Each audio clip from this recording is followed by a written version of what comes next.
Gente, tudo bem? Deus abençoe a todos. Leandro Monteiro, deixa o seu like no vídeo, comenta, compartilha, comenta principalmente, tá, gente? Deixa aí sua posição, deixa aí sua dúvida, deixa aí o seu comentário, é muito importante aqui para o canal e compartilha esse vídeo que eu tenho certeza que vai fazer muito sentido para você.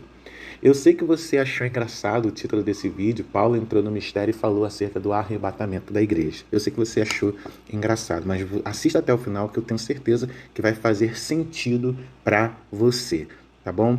Eu quero falar pelo menos aqui três coisas. Primeiro, veja meu último vídeo que tem o título E se o arrebatamento não acontecer? Nesse vídeo eu falo que a palavra arrebatamento, ela que é uma palavra latina do raptare, essa palavra arrebatamento, a palavra grega utilizada em 1 Tessalonicenses capítulo 4, verso 17, é arpazo. Arpazo, no português, é a palavra arpão, é a mesma palavra para arpão. E arpão você sabe que é uma lança, né, de ponta fina, utilizada até mesmo para pescaria. Então, o que acontece? Eu explico nesse vídeo que arpazo não é um termo técnico só para se falar desta fase da vida do Senhor. 1 Tessalonicenses capítulo 4 é um texto escatológico que fala de ressurreição, o apóstolo Paulo fala de ressurreição e fala também dessa esperança, porque ele aguardava a vinda do Senhor e falou que esta vinda ela vai acontecer como arpazo. E como eu disse aqui, não é um termo técnico, porque a palavra arpazo ela pode ser utilizada em outros contextos, tá? Da palavra. Você vai ver alguns textos que eu até mesmo deixo lá no vídeo, que a palavra arpazo é utilizada para falar de uma retirada de alguém para outro lugar, uma retirada de alguma coisa para outro lugar. Então não é um termo técnico, só utilizado para falar sobre isso. Então vai lá no vídeo, dá uma olhada lá, eu deixo alguns textos. Número 2, Jesus falou sobre o arrebatamento? Eu acredito que sim, mas não de forma direta, e sim de forma enigmática. Por quê? Porque eu acredito que existiam algumas verdades que não tinha como falar com as pessoas daquele momento. Inclusive, Jesus deixa isso claro para algumas pessoas, como Nicodemos, né, que ele disse que se eu falo coisas terrenas e vocês não entendem, imagina se eu falar das coisas espirituais. Jesus, inclusive, disse acerca da vinda do Espírito Santo que ele vai esclarecer e vai lembrar coisas que eles viram. Tá? Então, esse texto ele não fala apenas de que o Espírito Santo, que a função dele é lembrar versículo. Não é isso. É que ele vai esclarecer algumas coisas que Jesus falou de forma indireta e enigmática. Tá bom? E vai também falar outras coisas que Jesus não disse, porque ao contrário do que alguns pensam, Jesus não falou sobre todas as coisas. Não dava para ele falar, o ministério de Jesus foi um ministério curto, de 3 anos e meio aqui, botando terror na terra, e certamente não dá para se falar acerca de tudo, mas deixou essa função para os apóstolos. Existiram pessoas específicas para falar de algumas verdades, como é o apóstolo Paulo, que é o número 3 aqui. Se Jesus não falou diretamente, então quem foi que falou? E dá a entender, pelo livro de Atos, pelas epístolas, que somente o apóstolo Paulo falou sobre o arrebatamento. Nem Pedro, nem João, né, e nem outros apóstolos deixaram alguns escritos acerca desta doutrina, desta verdade. Antes de mais nada, eu quero que você entenda que Paulo, ele falou por palavra de Deus. Paulo, ele falou por aquilo que Jesus falava para ele. Em Gálatas capítulo de número 1, eu vou até pegar aqui a Bíblia com vocês, Gálatas capítulo de número 1, versículo de número 8, deixa eu pegar aqui rapidinho, Gálatas capítulo de número 1, versículo de número 8 a 11, deixa eu ver aqui. Versículo de número 11. Mas faço-vos saber que o evangelho que por mim foi anunciado não é segundo os homens. Porque, versículo de número 12, porque não recebi nem aprendi de homem algum, mas pela revelação de Jesus Cristo. Então, o que Paulo falava, a fonte era o próprio Senhor Jesus. Leandro, mas como Paulo recebia da fonte?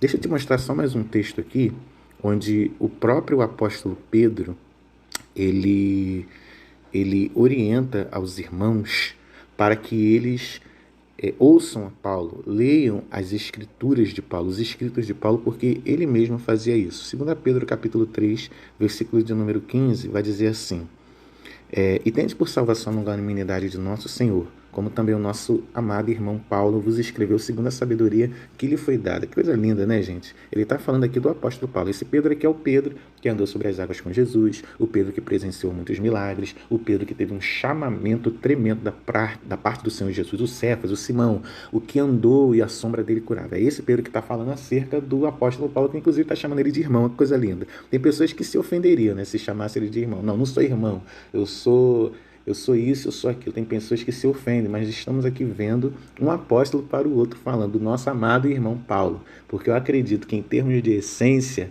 não existe nada maior e mais lindo e mais profundo do que ser irmão de Cristo em alguém. Não é que eu esteja dizendo que os títulos eclesiásticos, né, os dons ministeriais não têm a sua importância. Tem sim para a administração da igreja, mas no entanto, em termos aí de essência, todos nós somos irmãos em Cristo Jesus, e então tenho certeza que Pedro não queria aqui diminuir a Paulo, e é muito bonito. E está falando que Paulo ele tem a sabedoria de Deus, que Deus é a fonte dele, e que inclusive o próprio apóstolo Pedro dá a entender aqui por esses textos, que ele lia as epístolas de Paulo. Versículo 16, falando nisso, com todas as suas epístolas, entre as quais há pontos difíceis de entender, que os indoutos inconstantes torcem igualmente as outras escrituras para a sua própria perdição. Ou seja, é Pedro falando, olha, eu leio todas as epístolas de Paulo, há pontos de fato difíceis de se entender, mas e que algumas pessoas até se aproveitam desses pontos difíceis de entender para torcer as escrituras para sua própria perdição. Mas o que Pedro está falando aqui? Ele está comparando os escritos de Paulo com a Torá, gente, porque a Torá é a Bíblia que estava disponível ali no tempo dos apóstolos, nos tempos do Senhor Jesus, e Pedro está falando, os escritos de Paulo é comparado às escrituras, à Torá. Isso não é tremendo? Bem, se Pedro está recomendando, se Pedro está falando bem de Paulo, se Pedro está falando que lê os escritos de Paulo, se Pedro está comparando como escrituras e está falando que a fonte é Jesus, quem somos nós para contestarmos? Quem somos nós para nos opormos ao que Paulo está falando? Então, por que você está falando isso? Porque alguns textos da Bíblia mostram, no Novo Testamento, mostram que Paulo ele teve experiências tremendas com Jesus, com o próprio Senhor Jesus. Quando ele se converteu ali, o próprio Senhor Jesus apareceu para ele e falou algumas coisas para ele. E essas coisas são interessantes, gente. Eu faço questão até de ler com você aqui, por exemplo, Atos capítulo de número 9, versículo de número 15. Deixa eu pegar aqui. Olha que coisa forte. Atos capítulo de número 9, versículo de número...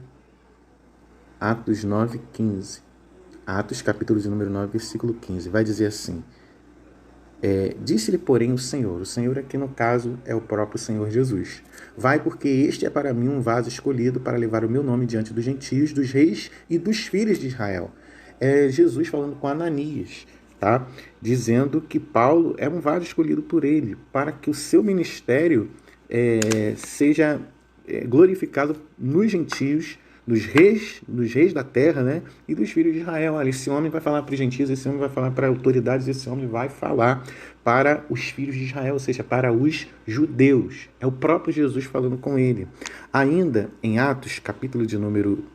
Deixa eu pegar aqui o outro texto. Capítulo de número 22, versículo 14 e 15. Deixa eu pegar aqui. Atos, capítulo 22, versículo 14 e 15. Atos 22, versículo 14 e 15 vai dizer assim: e disse, o Deus de nossos pais de antemão te designou para que conheças a sua vontade e veja aquele justo e ouça a voz da sua boca. Olha o tipo de chamamento que um homem tem. Tá? O Deus de nossos pais, o Deus de Israel, designou a Paulo para que conheça o quê? A sua vontade. Imagina você ter um ministério para conhecer a vontade de Deus, irmão. Coisa forte. E vejas aquele justo, que justo? Jesus, o Filho de Deus. Ou seja, Paulo, ele tinha um chamado para ver Jesus, para conhecer Jesus, e está escrito ainda, para ouvir a voz de sua boca, para que ouças a voz de sua boca, porque hás de ser testemunha para todos os homens do que tens visto e ouvido. Ou seja, ele via e ouvia também Jesus e os seus feitos, tá bom? Deixa eu pegar o outro texto aqui, que é Atos capítulo de número 26, verso 16. Isso aqui é tremendo. Atos 26, verso de número 16. Atos 26, 16 está escrito assim: mas levanta-te e põe-te sobre os teus pés, porque te apareci por isto, para te pôr por ministro e testemunha tanto das coisas que tem visto, como daquelas que pelas quais te aparecerei ainda. É Jesus falando com o próprio apóstolo Paulo, dizendo: olha, você vai ser testemunha de coisas que você viu, que você está vendo, tá? E de coisas que eu vou te aparecer. Ou seja, Jesus está garantindo para Paulo: Paulo, eu vou aparecer para você, a gente vai conversar, a gente vai ter particularidades, eu vou te revelar algumas coisas, eu vou te falar algumas coisas. Isso não é profundo, gente? Isso não é, de certa forma, tremendo? E eu mostrei aqui para vocês, Gálatas capítulo 1, né, no verso de número 11, que o evangelho que foi pregado por Paulo não foi um evangelho dado por homens, mas um evangelho dado por Jesus, né, querendo dizer para você que algumas coisas que Paulo fala, tá, que Paulo falou, era exatamente dado pelo próprio Senhor Jesus. E quando Paulo tinha seus escritos cuja fonte não era uma palavra direta de Jesus, Paulo deixava o seu parecer. Lembra aquele texto lá de Coríntios, quando ele vai falar de casamento? Ele vai falar uma parte onde diz assim: quanto a isso, o Senhor não tem palavra do Senhor, mas eu vou deixar meu parecer, tá bom? Então, quando Jesus não falava diretamente com ele deixava a opinião dele. Então, Paulo, ele deixava isso bem claro. Leandro, e como é que tem uma identificação? Tem como se perceber nos escritos de Paulo quando era Jesus que falava com ele? Na maioria das vezes, tá? Ou na verdade, algumas partes da Bíblia, dos escritos de Paulo, nós vamos ver que Jesus falava com ele, tá? O que ele estava falando, a fonte era direta de Jesus. Ele deixava, na verdade, isso claro. E tem alguns textos que comprovam isso. Lembra aquele texto lá da ceia do Senhor? Quando, inclusive é o texto que a maioria das igrejas usam quando vão celebrar suas ceias. Tá? Em 1 Coríntios, capítulo de número 11, versículo de número 23. 1 Coríntios, capítulo de número 11, versículo de número 23. Capítulo 11, versículo de número 23. Olha que coisa linda. Olha que coisa linda, gente. Porque eu recebi do Senhor o que também vos ensinei, que o Senhor Jesus, na noite que foi traído, tomou o pão. Quando Paulo usava essa expressão, porque eu recebi do Senhor o que também vos ensinei, ou seja, Paulo estava dizendo, o que eu vou falar aqui, na fonte é direta do próprio Senhor Jesus. É Jesus que me disse. Paulo não estava ali na ocasião da ceia, mas ele recebeu por palavra do Senhor, ou seja, ele recebeu do próprio Senhor Jesus e falou com os irmãos de Corinto acerca da ceia. Outra expressão está lá em 1 Tessalonicenses, capítulo de número 4, tá? Quando ele fala acerca da revelação, acerca dessas, quando ele se utilizava dessa expressão para falar que foi o próprio Senhor Jesus que falou com ele. Deixa eu pegar aqui, 1 Tessalonicenses capítulo 4, versículo de número versículo de número 15. Dizendo, pois isto, pela palavra do Senhor. Está vendo aqui a expressão novamente? Pela palavra do Senhor. O que Paulo estava dizendo? O que eu vou dizer, a fonte não é humana. A fonte é o próprio Senhor Jesus. Aí, existe outra que também interessante, que é 1 Coríntios, capítulo de número 15. 1 Coríntios, capítulo de número 15, versículo de número 50. Versículo de número 51. Eis que vos digo um mistério. Está vendo aqui? Eis que vos digo um mistério. Na verdade, nem todos dormiremos, mas seremos transformados.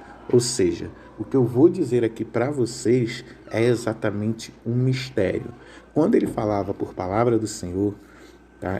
Quando ele utilizava essas expressões, palavra do Senhor, porque eu digo isto por palavra do Senhor, que também vos ensinei, e quando ele diz mistério, estava falando, a fonte não é humana, a fonte é direta do próprio Senhor Jesus. E chuta aí, quais são os textos que ele se utiliza? Tá? Na verdade, não chuta não, porque eu mostrei aqui para você. Primeiro, essa 1 Coríntios capítulo 15, verso 51, vai mostrar aqui exatamente, eis que vos digo o mistério, é um texto que vai falar exatamente acerca de ressurreição e vai falar acerca da transformação. Eis que vos digo o mistério, na verdade nem todos dormiremos, e dormir aqui é morrer, tá? Mas todos seremos transformados. Olha que coisa tremenda. Paulo está falando de uma transformação. Tá? Paulo está falando da necessidade de uma transformação. E ele está falando isso não é por pesquisa, ele está falando que isso é um mistério. Isso foi dado de Jesus exatamente para ele. E Jesus falou com ele, ó, vocês vão ser, nem todos dormiremos, tá? Nem todos vocês vão morrer, mas algumas pessoas serão transformadas. Ele está falando da necessidade da transformação. Isso é muito forte. E 1 Tessalonicenses, eu vou voltar lá com você. 1 Tessalonicenses, capítulo de número 4, versículo de número 15, que vai dizer, né? Dizemos, pois, isso pela palavra do Senhor, que nós, os que ficarmos vivos para a vinda do Senhor, não precederemos os que dormem. Ou seja, o que ele está falando? Nós que ficarmos vivos para a vinda do Senhor, não precederemos os que dormem. Ele está dizendo isso por palavra do Senhor. Ele está dizendo que vai acontecer algo com os vivos e vai acontecer algo com os mortos. E o que vai acontecer com os vivos? Vai acontecer o harpazo, vai acontecer o arrebatamento. Então, o que acontece? É isso que eu gostaria de passar para vocês.